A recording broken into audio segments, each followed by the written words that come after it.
Viva Culture, une émission proposée par l'association Maison de la Culture du Havre et présentée par Isabelle Royer.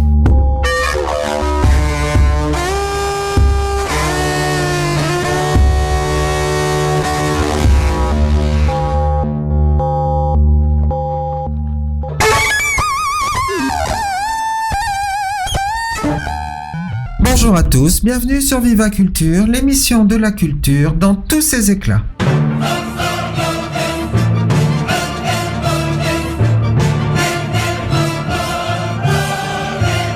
C'était hier ou presque.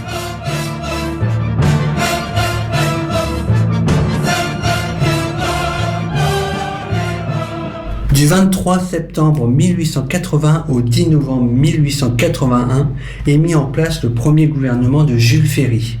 Celui-ci conserve la majorité des ministres sortants et notamment les 3 démissionnaires Cazaux, Constant et Farr qui avaient précipité la chute du précédent cabinet. Jules Ferry poursuit la réforme scolaire, introduisant la laïcité, l'obligation et la gratuité dans l'enseignement primaire. Les élections législatives d'août 1881 ont porté l'Union républicaine de Gambetta à la tête des partis de gauche, ce qui amène les amis de ce dernier à harceler le gouvernement pour favoriser la candidature de leur chef. Ouvrons le carnet des naissances avec celle de Jacques Ferréol-Mazat, né le 23 septembre 1782. Ferréol fut un violoniste français, élève de Pierre Baillot au Conservatoire de Paris, où il reçoit le premier prix en 1805. Il donna des concerts dans toute l'Europe entre 1811 et 1829. Ce n'est qu'en 1831 qu'il prend un poste fixe comme premier violon au théâtre du Palais Royal. De 1837 à 1841, il est directeur du Conservatoire de Cambrai. Ses œuvres sont en majeure partie des études et duos pour des jeunes violonistes de tout degré de formation. Il a ainsi rédigé une méthode pour violon et une méthode pour alto. Et pour finir, souhaitons un bon anniversaire au chanteur Bruce Springsteen qui fête ses 69 ans.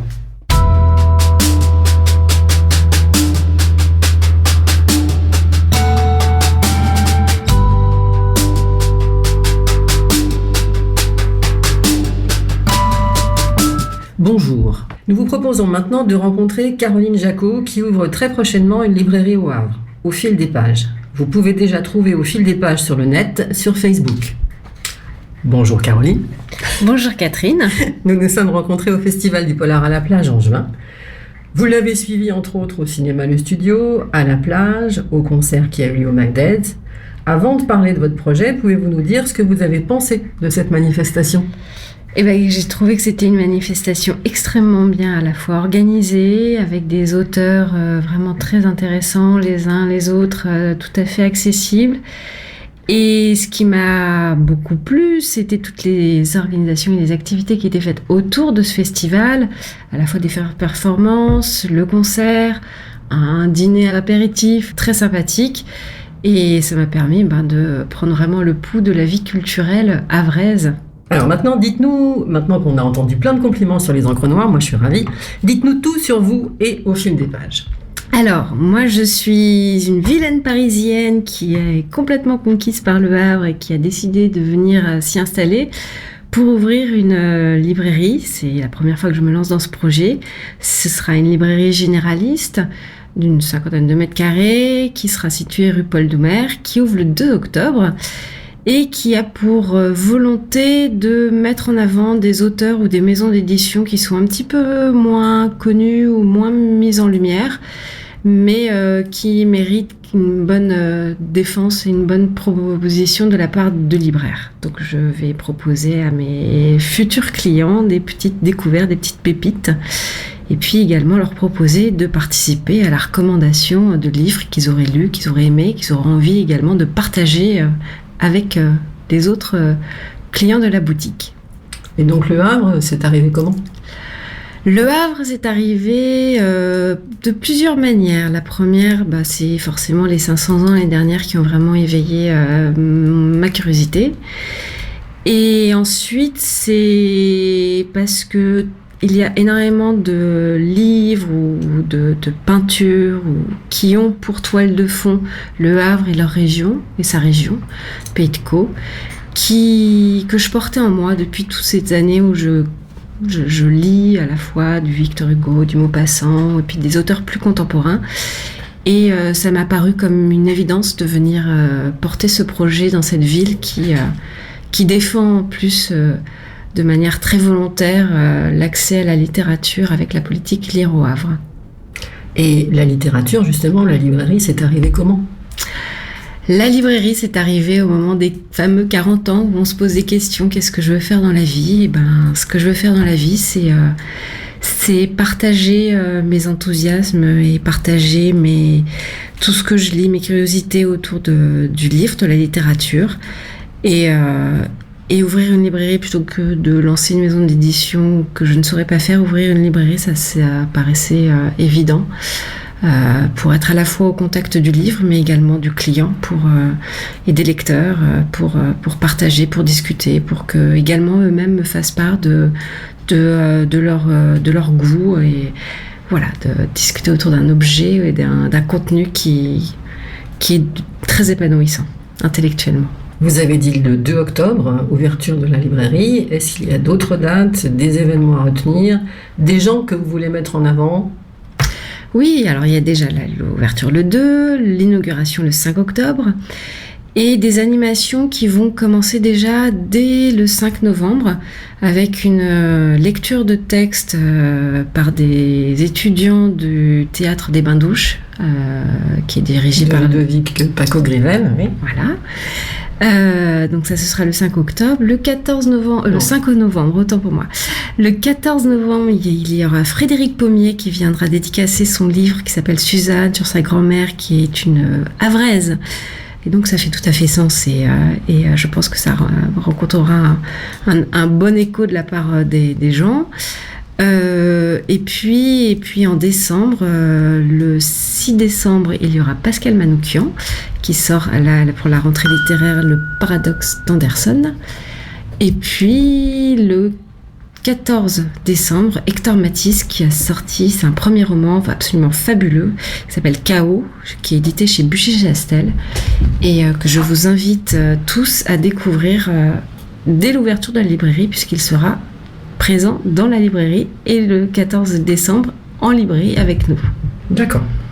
Alors, aux dates que vient de donner notre libraire au fil des pages, j'ajouterai moi le samedi 1er décembre à partir de 19h au Magic Mirror, les Encres Noires, le Polar à la plage, ils seront pour un concert. Ce sera le concert du CD sorti en juin. Vous pourrez réentendre peut-être la musique de Polaroid Rock de Benoît Sévrac. Vous pourrez aussi visionner les 3 courts-métrages qui ont été primés cette année. À bientôt. La musique aujourd'hui d'Autour des livres est Révolution, un texte de Benoît Sévrac, auteur de romans noirs venu au Havre en juin, mis en musique par le groupe Forêt de la région.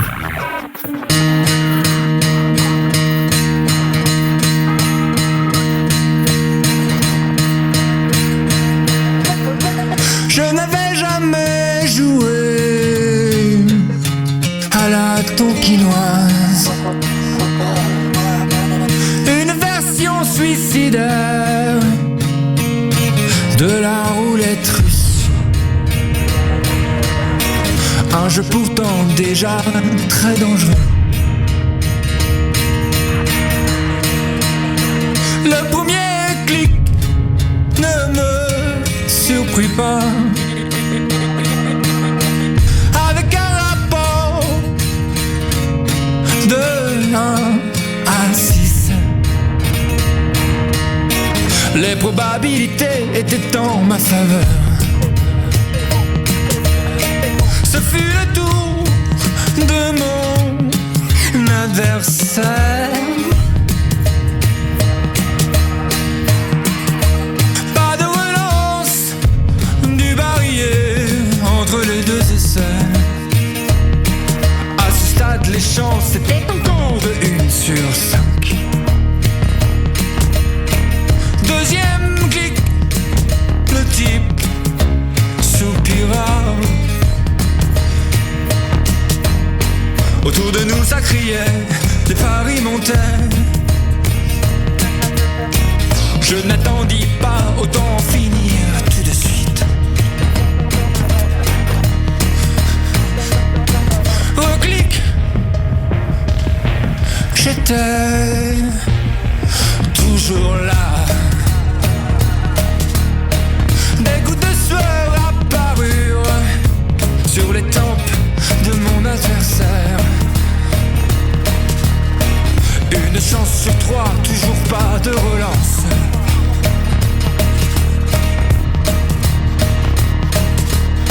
Le percuteur frappa la chambre vide.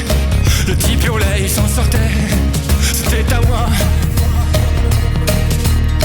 Le bas de mon dos était trempé au moment où mon doigt pressa la détente. Je vis le type glisser des yeux.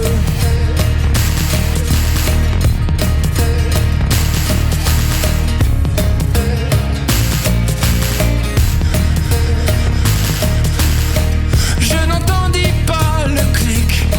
Le vieil adage se vérifiait une nouvelle fois. Les révolutions ne se font pas sans verser le sang. Les révolutions ne se font pas sans verser le sang. Les révolutions ne se font pas sans verser le sang.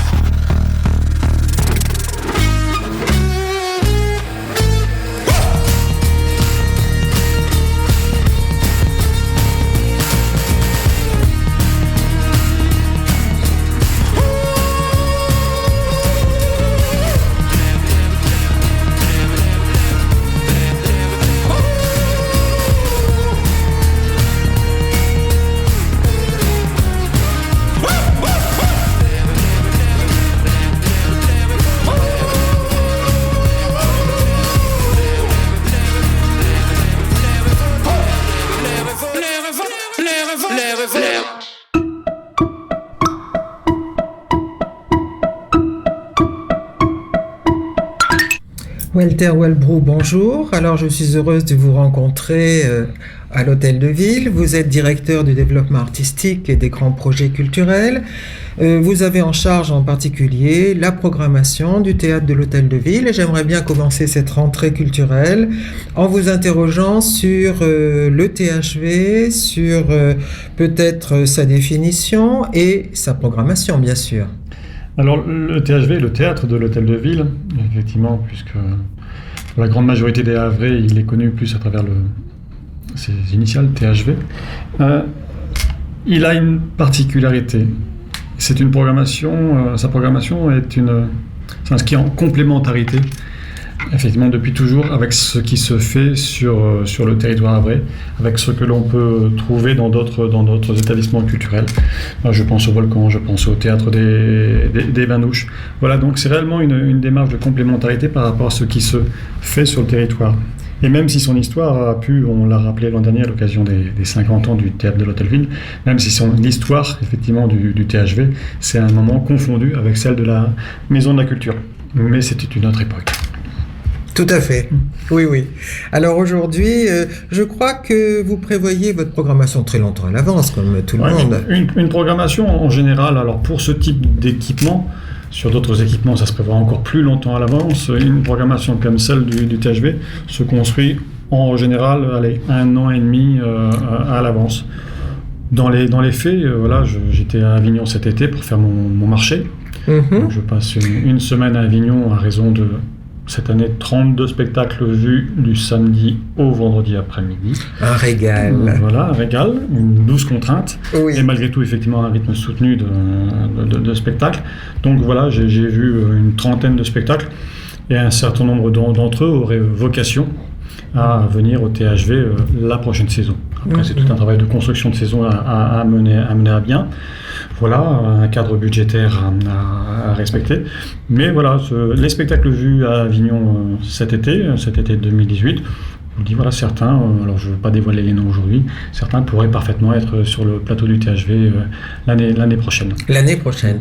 C'est-à-dire que cette saison qui commence, vous avez des spectacles que vous aviez vus l'an dernier, l'été avant-dernier. Tout à fait, les spectacles accueillis cette année dans le cadre de notre mini-festival à la référence au off d'Avignon, puisque effectivement lorsque je vais à Avignon, je n'ai pas le temps d'aller dans le in. Effectivement, je consacre toute mon énergie et tout mon temps à aller voir des spectacles uniquement dans le cadre du off. Je rappelle, ce sont ces fameux 1500 spectacles partis, donc je ne sais plus combien de théâtres. Voilà, c'est 1500 spectacles qui sont proposés aux habitués du off.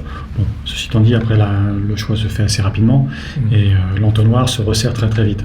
Bon, quoi qu'il en soit, effectivement, la programmation du théâtre de l'Hôtel-de-Ville ne se fait pas dans le cadre du IN d'Avignon. Voilà, c'est un autre lieu emblématique, tout aussi emblématique sur le territoire havrais, le Volcan, dont la programmation effectivement peut se faire l'écho de spectacles vus dans le cadre du IN à Avignon. Est-ce qu'elle se fait seulement à Avignon ou aussi ailleurs? Non, elle se fait ailleurs, elle se fait principalement sur Paris, puisqu'effectivement une des vocations du théâtre d'Hôtel-de-Ville, c'est peut-être, et de façon totalement immodeste, d'accueillir de francs, beaux succès populaires dans les théâtres parisiens. Voilà. Les théâtres parisiens, voilà, il y a une belle proposition. Voilà, il y a de très très belles propositions. Parfois, il y a un peu d'escroquerie. Voilà, il y a des productions qui se montent sur des têtes d'affiche et qui ne méritent pas. Voilà, il faut bien l'avouer, de connaître un quelconque succès. Donc dans tous les cas, je fais aussi mon marché sur Paris. Voilà, mais là, vous faites un tri, de toute façon. Je fais un tri, alors avec là aussi, on utilisait le terme tout à l'heure de 12 contraintes. Voilà, là, je prends, à quelques rares exceptions près, je prends la précaution d'aller voir les spectacles. Oui, donc, ça semble judicieux. D'ici quelques heures, je prendrai la route pour être du côté de Montparnasse. Je vais successivement de spectacles, l'un à la Huchette et l'autre au Petit Montparnasse. Voilà, je prends cette précaution, parce que chat échaudé craint l'eau tiède. Bien sûr.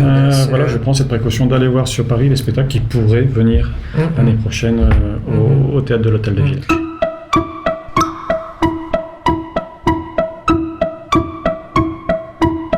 Alors, quels sont vos critères de choix?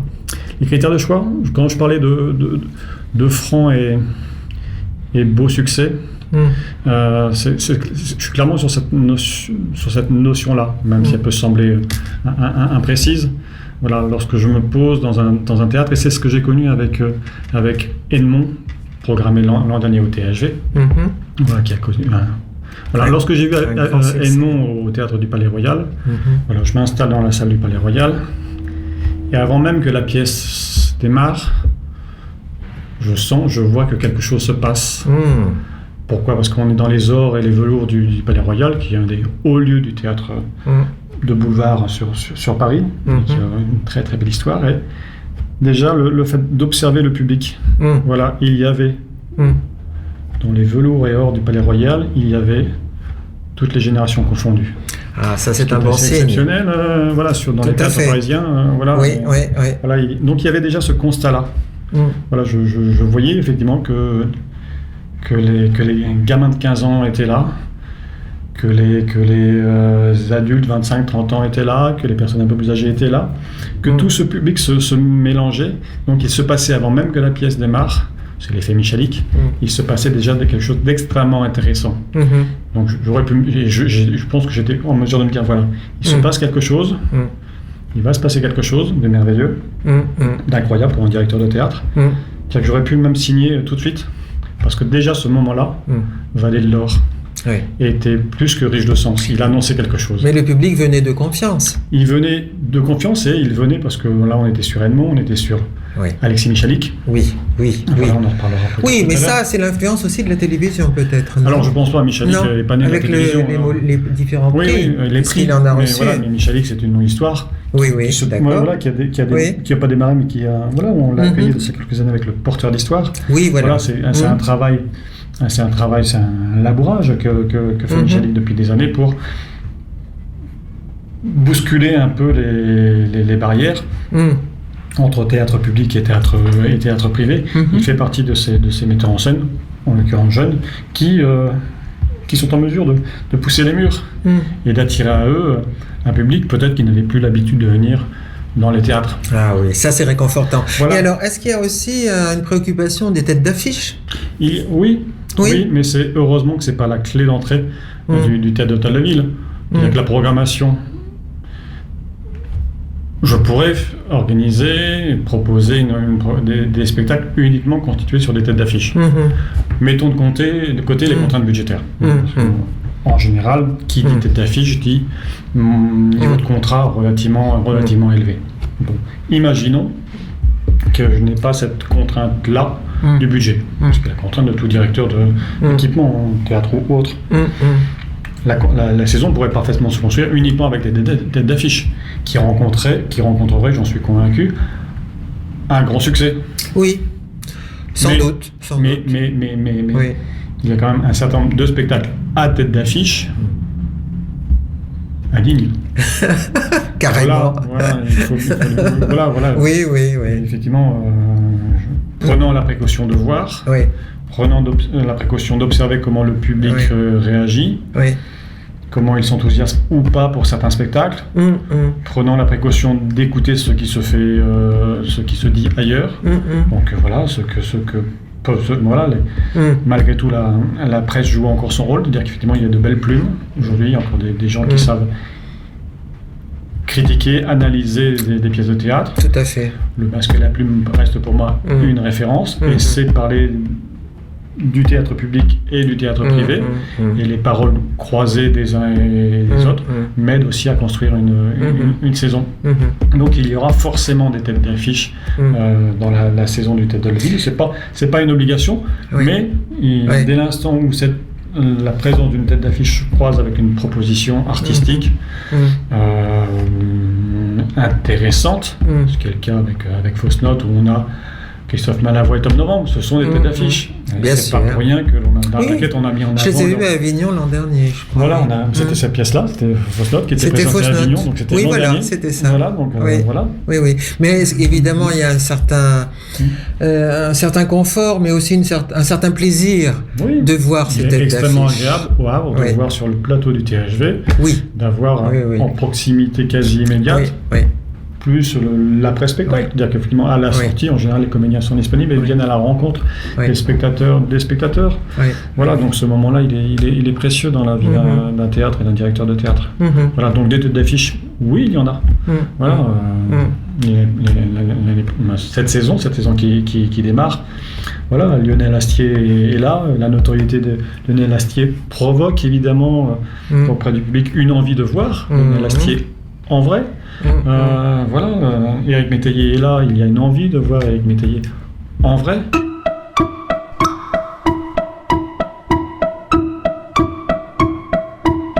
Oui, je crois que vous avez des grands événements dans la programmation. Il y a de grands rendez-vous, effectivement. De grands rendez-vous. Et puis après, il y a des spectacles où la tête d'affiche et le texte lui-même. Voilà, présenter le portrait de Dorian Gray. Oui. Voilà, la tête d'affiche, c'est la pièce. Et donc, effectivement, le public est effectivement peut-être tenté de venir voir le portrait de Dorian Gray pour ce que ça peut représenter. L'an dernier, le très très beau succès autour du CID, évidemment, c'est pas la distribution qui a fait le succès du CID, c'est pas les têtes d'affiche. Il n'y avait pas de tête d'affiche. C'est pas la distribution en tant que telle.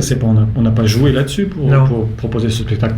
Évidemment, quand j'ai fait le choix de programmer le CID, la référence était explicite, effectivement, à ce texte, à son auteur, à ce que malgré tout, dans la mémoire de tout le monde, ça peut évoquer. On a tous des souvenirs de collège, de lycée, et de cinéma. Et de cinéma, voilà. Donc, Gérard Philippe n'est jamais loin. Voilà. Donc, voilà, le public qui est venu ce dimanche après-midi au THV avec un moment incroyable. Il y a eu des moments incroyables l'an dernier dans la saison. Ouais. En général, les salles sont pleines. En général, les salles sont pleines. Voilà. Après, voilà, c'est un peu plus de 700 fauteuils le théâtre de ville. Après, je peux toujours faire le constat parfois avec un soupçon de regret que j'aimerais tellement que les salles soient systématiquement pleines. Il y a 70 000 habitants, 200 000, 210 000, l'agglo. Malgré tout, et vous voyez l'énergie développée par tous les lieux culturels havrais pour faire venir dans leur salle une fraction quand même. Bien sûr.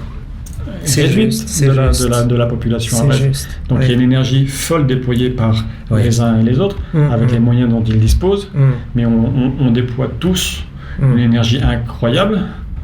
On parlait des bains-douches, du volcan, on va parler dans d'autres registres du Tetris, du Centre chorégraphique national avec son festival Fahrenheit. Il y a quand même une énergie incroyable qui est utilisée, qui est mise en avant par les directions respectives pour faire venir finalement un nombre réduit de spectateurs. Voilà, 700. Qu'est-ce que ça représente, 700 spectateurs sur une population de 200 000 habitants. Donc, parfois, effectivement, on peut connaître des déceptions en disant quel dommage. Alors peut-être qu'on ne sait pas le communiquer. Mais on se le dit souvent, ça. Quel dommage qu'il n'y ait que 300, 350, 400, 500 spectateurs et qu'il reste des places.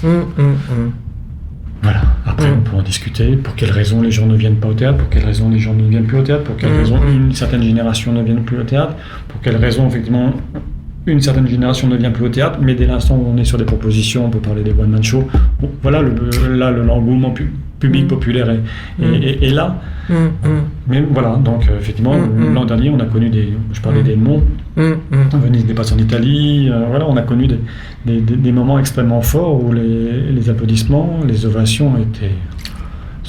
Ça c'est joli. C'était marquant. Oui.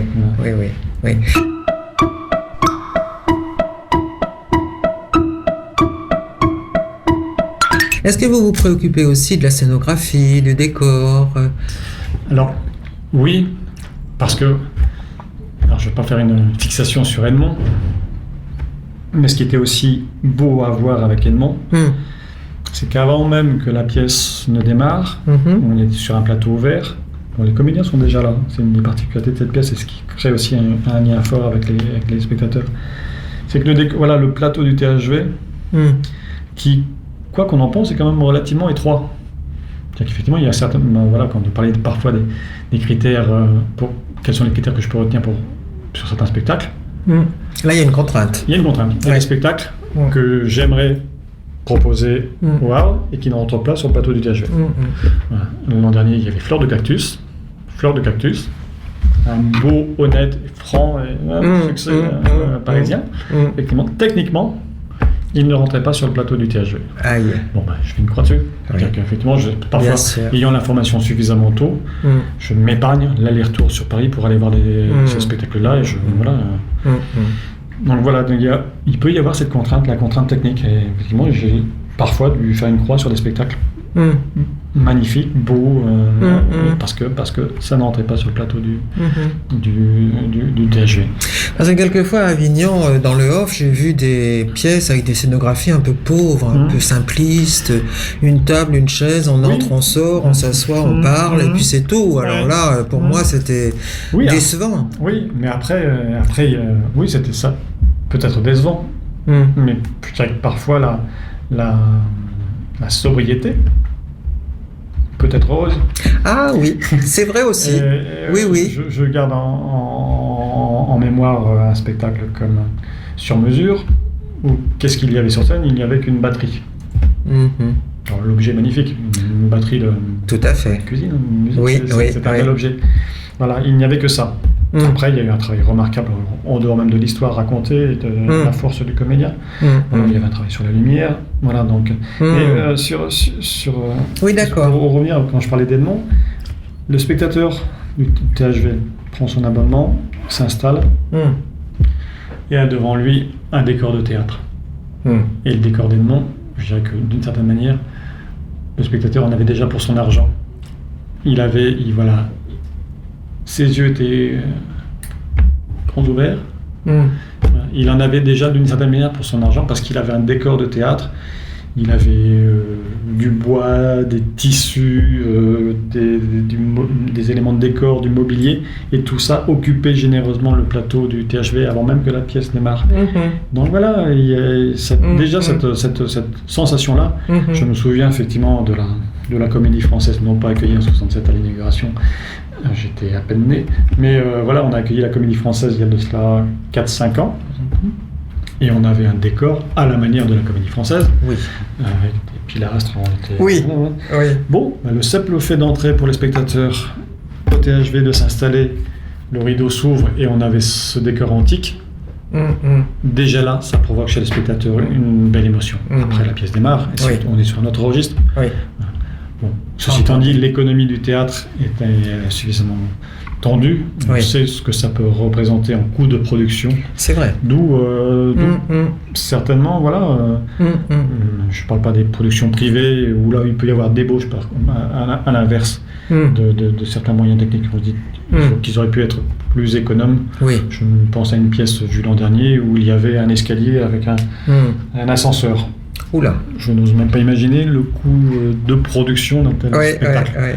Donc, c'est aussi voilà, c'est un escalier, un premier étage. On est sur des coûts de production qui me semblent parfois disproportionnés.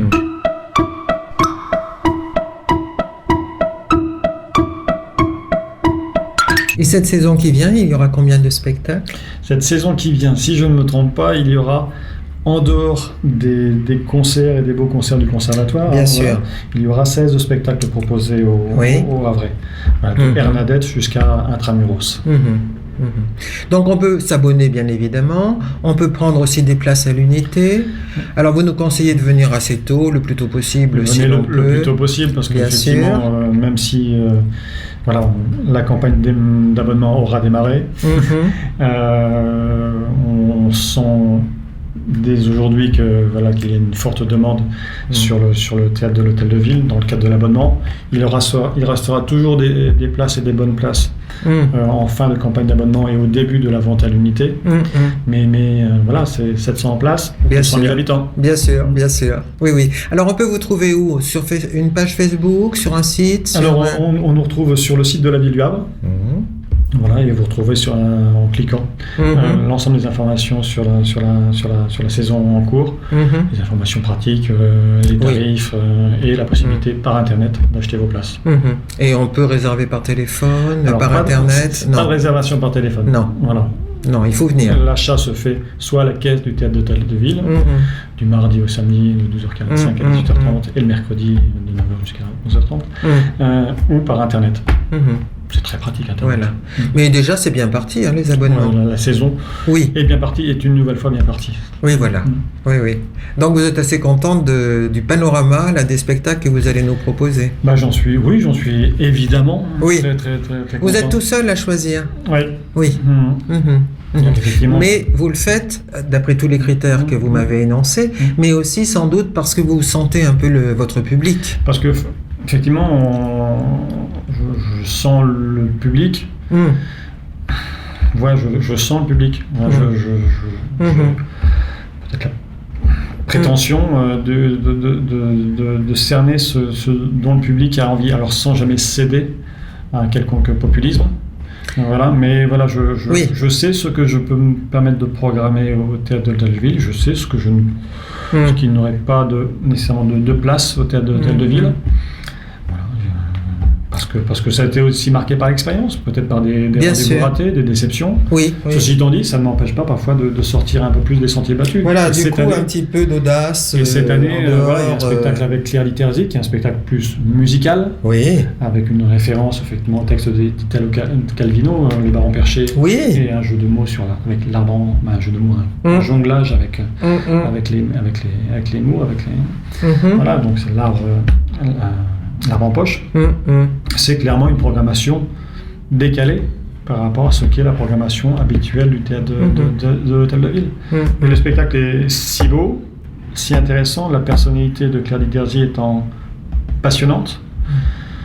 Je me dis que voilà, Il faut le quelque faire. chose, il faut le faire, et Oui, qu'il y a oui. quelque chose qu'il y a un spectacle peut-être particulier Oui. que 200, 300, 400, 500 spectateurs au THV auraient plaisir à découvrir. Alors vous dites que vous êtes complémentaire des autres salles de théâtre, mais est-ce qu'il y a une spécificité du public du THV? Est-ce qu'on pourrait dire ça?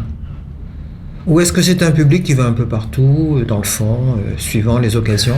Il y a peut-être, on le sait, voilà, il y a peut-être parfois un esprit de chapelle qui anime les spectateurs, que ce soit du théâtre de l'Hôtel de Ville ou du Volcan. Il peut y avoir encore cet état d'esprit-là. Voilà. Je pense qu'effectivement, il y a peut-être encore une fraction du public qui vient au THV en regardant d'une certaine manière ce qui se fait au Volcan, ou un public du Volcan qui regarde d'une certaine manière ce qui se fait au bain-douche, Mais je crois de plus en plus effectivement le terme n'est pas très joli, je trouve, à la porosité, Oui. Oui, oui. Voilà, les spectateurs savent butiner. C'est ça. Et on le ressent, puisque effectivement, il se trouve que, voilà, pour des raisons d'organisation, il y a un léger décalage entre le moment où le volcan annonce sa saison et met en vente sa saison et le moment où nous mettons en vente notre saison. Et on sait qu'effectivement qu'une fraction du public nous interroge en disant voilà, quand est-ce que vous avez votre saison, votre plaquette sort, parce qu'on a reçu celle du volcan et on veut dans la mesure du possible combiner les spectacles. Donc voilà, c'est vraiment, je pense que ce sont des logiques de complémentarité effectivement qui permettent au Havrais, s'ils mettent sur la table l'ensemble des propositions artistiques, dans tous les genres artistiques confondus, bien sûr, d'y trouver quelques vitamines de bonheur. De se faire une belle année culturelle. Eh ben merci beaucoup Walter, on va rester là. Merci bien.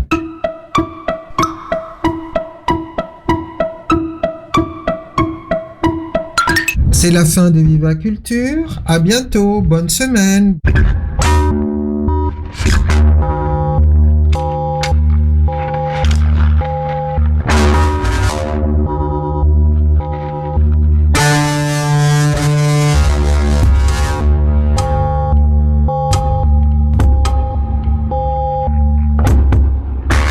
Viva Culture, une émission proposée par l'association Maison de la Culture du Havre et présentée par Isabelle Royer.